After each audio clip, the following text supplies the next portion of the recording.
Hi guys, welcome back to my YouTube channel. मेरा नाम है दाऊद कुस्तर। आज हम रिएक्ट करने वाले हैं AR नॉलेज की वीडियो पे।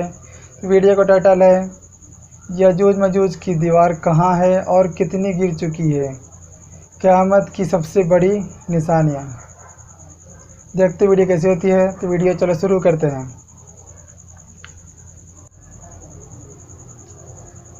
अस्सलामुअलैकुम दोस्तों, मैं हूं अली रज़ा और आप देख रहे हैं AR नॉलेज। मोहतरम दोस्तों, क़यामत की एक ऐसी बड़ी निशानी जिससे मुकाबला करने की ताकत किसी इंसान के अंदर नहीं होगी। ऐसी कौम जिसका जिक्र क़यामत के करीब पेश आने वाले वाक़यात में मिलता है, याजूज और माजूज कि इस दुनिया में दोबारा खुरूज की अहमियत का अंदाज़ा इस बात से भी लगाया जा सकता है कि दज्जाल, जो कि क़यामत की बड़ी निशानियों का मरकज़ है, मगर इसका तज़किरा कुरान में कहीं भी नहीं मिलता। लेकिन याजूज और माजूज का जिक्र कुरान में तफसीलन मौजूद है। दोस्तों, अवामुन नास में इस कौम के बारे में बहुत से मुख्तलिफ ख़यालात पाए जाते हैं, मगर अक्सर लोग इनकी हकीकत से बेखबर हैं। याजूज और माजूज कैसे दिखते हैं, ये किस शक्ल व सूरत के होंगे, और वो कौन सी दीवार है जिसके पीछे याजूज माजूज कैद हैं, जो हज़रत ज़ुल्क़रनैन ने तामीर की थी, और वो इस दीवार में कितना सुराख कर चुके हैं, ये तमाम मालूमात आज आपके साथ इस वीडियो में शेयर करेंगे। आपसे गुजारिश है कि वीडियो को आखिर तक ज़रूर देखिएगा। दोस्तों, ज़माने क़दीम में बहुत सी कौमें गुजरी हैं जो जुल्म व जाबरियत में अपनी मिसाल आप थी, और इनकी ताकत और दहशत की बिना पर हर तरफ इन्हीं का सिक्का चलता था। ऐसे ही एक कौम याजूज और माजूज की भी थी। जुल्म व जाबरियत की दास्तान रकम करती ये कौम कोई और मखलूक नहीं बल्कि आदम ही की औलाद थी। बाज़ मुफक्किरीन के मुताबिक ये कौम हज़रत नूह अलैहिस्सलाम और आपकी औलाद में से है। हज़रत नूह अलैहिस्सलाम के 3 बेटे थे, जिनमें से एक का नाम याफिस था। याफिस के 12 बेटे थे और उनमें से 2 का नाम याजूज और माजूज था, और इन्हीं से इनकी नस्लें आगे चलीं। इसके अलावा याजूज माजूज के साथ ही जो अहम नाम ज़ेर तज़किरा आता है वो हज़रत ज़ुल्क़रनैन का है। दोस्तों, हज़रत ज़ुल्क़रनैन के बारे में कहा जाता है कि ये कोई नबी नहीं बल्कि अल्लाह के एक नेक बुज़ुर्ग बंदे और बादशाह थे, जिनको ज़ुल्क़रनैन का लक़ब चंद वजूहात की बिना पर दिया गया। एक तो ये कि वो ज़मीन की 2 इंतहाओं में सफ़र किया करते थे, यानी मशरिक़ और मगरिब के दरमियान, और बाज़ के मुताबिक ये लक़ब रोम और पेरिस पर हुक्मरानी के बाइस अता किया गया। बहादुर और ताकतवर बादशाह होने के नाते दुनिया भर के बादशाह इनके ताबे थे, और इनके खालाजाद भाई यानी हज़रत खिज़र अलैहिस्सलाम इनके ख़ास वज़ीर थे। हज़रत ज़ुल्क़रनैन अक्सर हालत सफ़र में रहते। इसी दौरान वो ऐसी सल्तनत में पहुँचे जहाँ तुर्क आबाद थे। ये सल्तनत आर्मीनिया और अज़रबैजान की सरहद के करीब मौजूद थी। वहाँ 2 पहाड़ों के दरमियान एक जगह थी जिसमें एक कौम आबाद थी जो तुर्कों का कत्लेआम किया करती थी और अपनी सरकशी और फितना अंगेज़ी के बाइस बहुत मशहूर थी।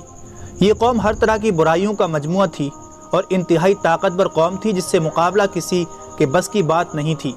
इसका जिक्र कुरान करीम की सूरह कहफ में याजूज और माजूज और हज़रत ज़ुल्क़रनैन के हालात बयान करते हुए फरमाया गया है कि जब वो अपनी शुमाली मुहिम के दौरान पहाड़ों के दरमियान पहुंचा तो वहां उसे ऐसी कौम मिली जिसकी ज़बान नाकाबिल फ़हम थी। जब तर्जुमान के ज़रिए गुफ्तगू हुई तो उन्होंने अर्ज़ किया कि याजूज माजूज इस मुल्क के बड़े फसादी हैं, क्या हम आपके लिए ख़र्च का इंतज़ाम करें, इस शर्त पर कि आप इनके और हमारे दरमियान एक दीवार खड़ी कर दें।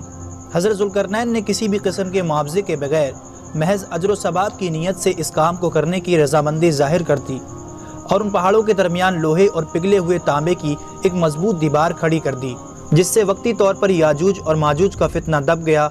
और जब ये दीवार तामीर हो गई तो ज़ुल्क़रनैन ने अल्लाह का शुक्र अदा किया और साथ ही लोगों को ये भी बता दिया कि अगरचे ये दीवार बहुत मजबूत है, मगर ये हमेशा के लिए नहीं, जब उस रब का हुक्म करीब आएगा तो ये दीवार खुल जाएगी।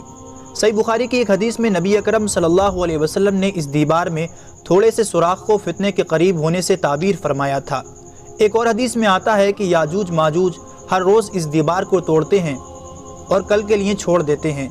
फिर जब अल्लाह की मशीयत इनके खुरूज की होगी तो फिर वो कहेंगे कि कल इंशाअल्लाह हम इस दीवार को तोड़ेंगे, और फिर वो दूसरे दिन इस दीवार से निकलने में कामयाब भी हो जाएंगे। जब ये कौम आज़ाद हो जाएगी तो वो तबाही मचाते हुए निकल पड़ेगी और इनका पहला गिरोह बहरे तिबरिया तक पहुँचेगा और उस झील का सारा पानी पी जाएगा।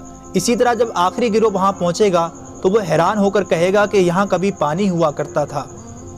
फिर ये कौम हर तरफ फसाद बर्पा कर देगी और हर बुलंदी से उतरती हुई नजर आएगी, और एक वक्त ऐसा आएगा कि सारी ज़मीन पर इन्हीं का कब्ज़ा होगा। जब ये कौम यरूशलेम के पहाड़ पर पहुँचेगी तो कहेगी अब तमाम ज़मीन पर हमारा कब्ज़ा है اور آسمان کی طرف تیر برسانا شروع کر دے گی اور وہ تیر خون آلود ہو کر واپس لوٹیں گے۔ نبی اکرم صلی اللہ علیہ وسلم نے ان کا حلیہ بتایا کہ ان کے قد چھوٹے ہوں گے اور چہرے چوڑے چوڑے ہوں گے اور آنکھیں چھوٹی چھوٹی سی ہوں گی۔ حضرت عیسیٰ علیہ السلام کو اللہ رب العزت ارشاد فرمائے گا کہ وہ مسلمانوں کو طور کی طرف جمع کر لیں، کیونکہ یاجوج اور ماجوج کا مقابلہ کسی کے بس میں نہ ہوگا۔ حضرت عیسیٰ علیہ السلام اور ان کے ساتھی اس وقت ایسی جگہ کھڑے ہوں گے جہاں غذا کی سخت قلت ہوگی۔ پھر لوگوں کی درخواست پر حضرت عیسیٰ علیہ السلام اللہ سے دعا فرمائیں گے، پس اللہ تعالیٰ ان کی گردنوں اور کانوں میں کیڑے پیدا فرمائے گا اور وہ سب ان سے ہلاک ہو جائیں گے، اور یہ عالم ہوگا کہ ہر طرف انہی کی لاشیں بکھری پڑی ہوں گی۔ پھر اللہ رب العالمین خاص قسم کے پرندوں کو مقرر کرے گا جن کی گردنیں اونٹوں کی طرح ہوں گی، اور وہ ان کی لاشوں کو اٹھا کر اس جگہ لے جائیں گے جہاں پر اللہ کا حکم ہوگا۔ پھر تیز بارش ہوگی جو ساری زمین کو صاف کر دے گی اور ہر طرف ہریالی اور خوشحالی ہوگی، اور اس طرح یاجوج ماجوج کا اس دنیا سے خاتمہ ہو جائے گا۔ امید ہے دوستو آج کا ویڈیو آپ کو پسند آیا ہوگا۔ اسے لائک اور زیادہ سے زیادہ اپنے تمام دوستوں کو شیئر ضرور کیجیے گا، اور اچھی ویڈیوز کے لیے ہمارے چینل کو بھی سبسکرائب ضرور کیجیے گا۔ ہماری اگلی ویڈیوز آنے تک اپنا اور اپنوں کا بہت خیال رکھیے گا۔ جب تک کے لیے اللہ حافظ۔ سبسکرائب